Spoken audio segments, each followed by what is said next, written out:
পারবেন? না, আপনার আপনার জমির দলিল শোনেন, আপনার দলিল তাহলে আমি ফটোকপিতে জমি বেচতে পারবেন না, তো আমি গাড়ি চালাতে পারবেন কেন? প্রদর্শন করলে যে কাগজটা কোনো প্রদর্শন করলে সেখানে আইন এই দেখেন আমার আইডি কার্ড কম্পিউটার কপি কি ভুয়া কেনা না এই তো ভুয়া বলে আপনি ফটোকপি কি ফটোকপি বলেন ফটোকপি বলেন ফটোকপি কোনো দলিল নয়। ভুয়া বলে এই দেখেন কেন পারবেন না?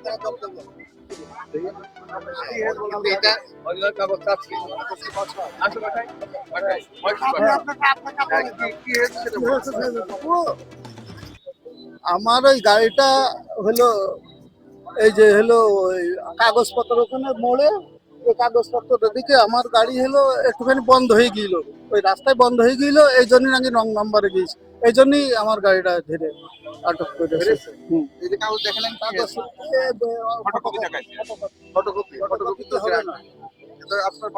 মহেশপুর। আপনার সাথে একসাথে কয়জন ছিলেন? দুইজন।